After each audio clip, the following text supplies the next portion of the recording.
Assalamualaikum warahmatullahi wabarakatuh. Perkenalkan, nama saya Tania Ardaningsi dengan NIM 226500021. Pada kesempatan kali ini saya akan mereview tugas saya, yaitu pada pertemuan 8, yaitu manajemen risiko proyek. Di sini ada risiko or problem. Kemudian problem di sini masalah atau problem secara waktu timbul dari aktivitas atau keputusan yang dilakukan pada masa lalu sehingga saat ini sudah terjadi dan menjadi sudah diketahui dampaknya. Sebagai contoh, macet di Jakarta merupakan gambaran dari masalah karena sudah terjadi pada kondisi saat ini dan penanganan ke depannya dilakukan oleh manajemen krisis atau operasional khusus. Sementara risiko merupakan kejadian yang belum terjadi, baru merupakan perkiraan akan keterjadiannya. Pada saat nanti, apakah akan benar-benar terjadi atau tidak, tergantung dari penanganan dan tindakan yang akan dilakukan. Nah, di sini ada 3 komponen yang berkaitan dengan risiko. Pertama, efek, kedua, ketidakpastian, kemudian ketiga, sasaran. Pertama, efek, yaitu berkaitan dengan positif maupun negatif, bahkan keduanya. Efek merupakan penyimpangan dari apa yang diharapkan dan dapat berkaitan dengan menciptakan atau menghasilkan peluang atau ancaman. Ketidakpastian yaitu suatu kondisi kurangnya informasi terkait pemahaman atau pengetahuan tentang suatu peristiwa. Kemudian sasaran merupakan tujuan dari suatu yang akan dicapai, di mana dapat memiliki berbagai aspek dan kategori serta mempunyai beberapa tingkat. Nah, di sini ada risiko. Menurut kamus, risiko adalah kemungkinan kerugian atau kecelakaan. Kemudian definisi dari risiko proyek adalah sebuah ketidakpastian yang dapat berdampak positif atau negatif bagi proyek. Yang bertujuan dari manajemen risiko adalah untuk meminimalkan potensi risiko negatif sambil memaksimalkan potensi risiko positif. Di sini ada manajemen risiko proyek, yaitu mengidentifikasi, menganalisa, dan merespon terhadap risiko yang selama proyek agar tujuan proyek tercapai. Nah, di sini ada manajemen risiko, pengendalian risiko, dan pendanaan risiko.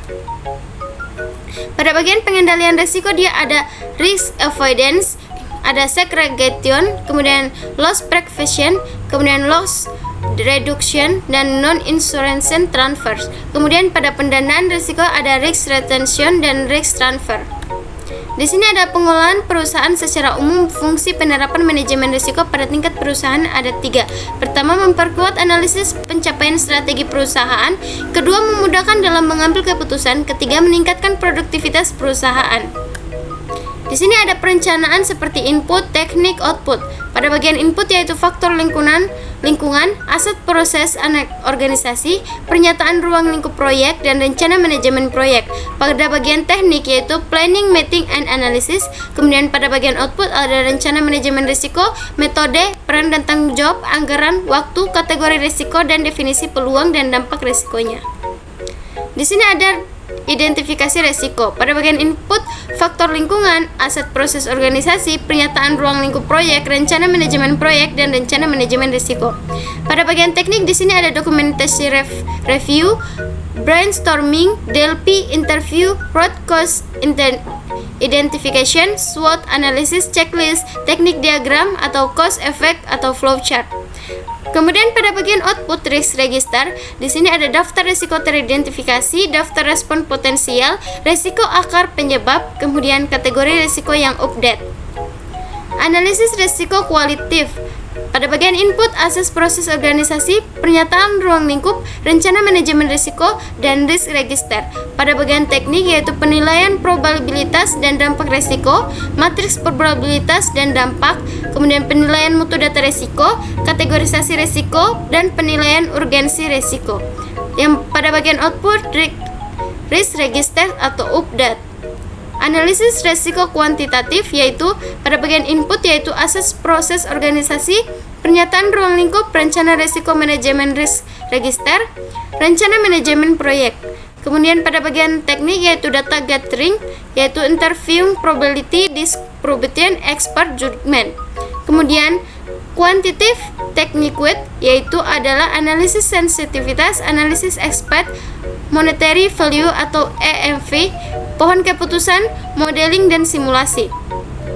Pada bagian output yaitu risk register atau updates, analisis probabilitas proyek, peluang pencapaian tujuan, biaya dan waktu daftar prioritas risiko terkuantifikasi. Nah, perencanaan respon risiko. Pada bagian input dia ada risk management plan, risk register, kemudian pada bagian teknik strategi untuk risiko negatif ancaman, strategi untuk risiko positif kesepakatan atau kesempatan, strategi untuk ancaman dan kesempatan, strategi respon dan kontingen. Pada bagian output, risk register atau update, project management plan atau updates, dan risk related contractual agreement. Di sini ada resiko negatif dan resiko positif. Resiko negatif melibatkan pemahaman terhadap potensi masalah yang mungkin terjadi dalam proyek dan bagaimana resiko tersebut dapat menghambat proyek. Kemudian resiko positif adalah resiko yang dihasilkan oleh suatu yang baik, kadang disebut peluang atau kesempatan. Strategi resiko negatif, avoid, penghindaran resiko melibatkan perubahan rencana manajemen untuk menghilangkan ancaman oleh resiko merugikan, mengisolasi tujuan proyek dari dampak resiko, atau mengundurkan tujuan dalam bahaya. Kemudian di sini ada transfer, pemindahan resiko yang mensyaratkan penggantian penerimaan dampak negatif dari pemilik ke pihak ketiga. Mitigate, yaitu pengurangan peluang atau dampak peristiwa beresiko merugikan ke ambang atau batas yang dapat diterima. Strategi risiko positif, exploit, strategi untuk memastikan bahwa kesempatan atau risiko positif dapat terrealisasi, contohnya yaitu menugaskan SDM yang lebih berbakat untuk mengurangi waktu penyelesaian dan penyediaan mutu lebih baik dari direncanakan. Share alokasi kepemilikan kepada pihak ketiga yang memiliki kemampuan terbaik penangkapan peluang manfaat proyek, contohnya seperti Special Purpose Company atau Joint Venture. Kemudian ada enhancing, memodifikasi ukuran kesempatan dengan meningkatkan peluang dan atau dampak positif dengan mengidentifikasi dan memaksimalkan pengendalian kunci dari risiko berdampak positif. Nah, di sini ada perencanaan manajemen risiko. Pada bagian output yaitu dokumen rencana pengolahan risiko, lalu berisi prosedur untuk mengelola risiko sepanjang proyek, dan isi dokumen manajemen risiko seperti metodologi, daftar jabatan dan tanggung jawab, kategori risiko, dampak dan probabilitas risiko, kemudian dokumentasi risiko. Di sini kategori risiko: risiko pasar, risiko finansial, risiko teknologi, risiko manusia, risiko proses. Risk breakdown struktur, gambar tingkat kategori risiko dari sebuah proyek, digunakan untuk mengidentifikasi dan mengkategorikan risiko. Identifikasi risiko seperti proses pemahaman potensi kejadian yang dapat menghambat atau membantu sebuah proyek. Alat bantu metode digunakan untuk mengidentifikasi risiko seperti brainstorming, DLP, interview, dan analisis SWOT. Lanjut, di sini teknik DLP digunakan untuk mencapai kesepakatan dari sekumpulan ahli di bidang tertentu yang melakukan prediksi terhadap masa depan. Kemudian interview, sebuah cara untuk menemukan fakta dengan cara mengumpulkan informasi melalui tatap muka, telepon, email, atau instant messaging. Kemudian risk register, dokumen yang berisi hasil dari proses manajemen risiko yang ditampilkan dalam bentuk tabel. Risk event adalah kejadian yang tidak pasti yang dapat menghambat atau memajukan proyek. Contoh gambar risk register di sini. Lanjut, matriks probabilitas. Di sini matriks probabilitas atau dampak berisi gambaran probabilitas kejadian sebuah risiko dipasangkan dengan dampak dari risiko tersebut.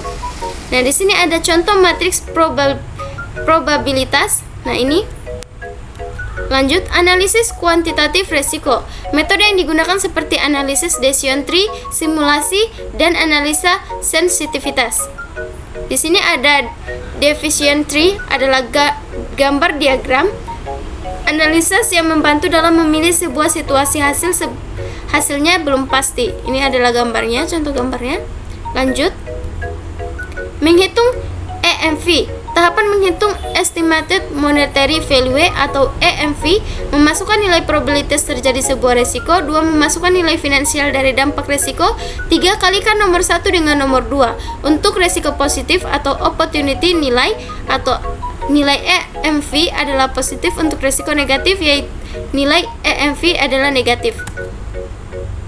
Sebuah perusahaan melakukan analisis kuantitatif risiko proyek pengembangan sistem informasi akan mereka laksanakan. Proyek tersebut mempunyai dua kondisi kemungkinan. Kondisi pertama adalah proyek akan berhasil mencapai tujuannya, dan kondisi kedua mungkin adalah proyek akan gagal. Kemungkinan proyek akan berhasil sebesar 70% dan kemungkinan proyek akan gagal 30%. Jika proyek berhasil, perusahaan akan mendapatkan laba USD $20.000 dan jika proyek gagal perusahaan akan rugi USD 8.000. Hitunglah estimasi nilai keuangan proyek pengembangan sistem informasi tersebut. Nah, di sini diketahui tipe proyek pengembangan sistem informasi, kondisi kemungkinan berhasil 70% dan laba USD 20.000. Jika gagal 30% rugi USD 8.000. Ditanya yaitu estimasi monetary value atau EMV proyek. Nah, di sini untuk mengerjakan soal di atas kita perlu ingat kembali bahwa EMV dihitung dengan menjumlahkan hasil perkalian, kemungkinan probability atau P dan dampak impact E dari semua kondisi kemungkinan dari proyek. Jadi langkah pertama kita akan menuliskan kembali dalam bentuk tabel. Nah, ini adalah tabelnya. Lanjut. Setelah disusun dalam tabel, selanjutnya kita hitung nilai P kali I atau perkalian probability P dan impact I. Setelah kita jumlahkan hasil P kali I untuk kedua kondisi kemungkinan, kita dapatkan besar EMV dari proyek tersebut. Nah, ini adalah hasilnya. Dari perhitungan kita dapatkan estimated monetary value atau EMV proyek sebesar $11.600. Resiko residual, resiko yang terjadi setelah memperhitungkan kontrol yang sudah dijalankan dalam rangka pengurangan dampak dari resiko utama, yaitu resiko kejadian perampokan aset, barang dalam gudang. Resiko ini masih terjadi dengan tingkat yang lebih kecil walaupun sudah dipasang alarm CCTV dalam gudang tersebut. Resiko yang tetap ada setelah semua strategi respon telah diimplementasikan. Baik, mungkin itu saja penjelasan hasil review tugas 8 saya. Lebih dan kurangnya mohon dimaafkan. Wabillahi taufiq wal hidayah. Wassalamualaikum warahmatullahi wabarakatuh.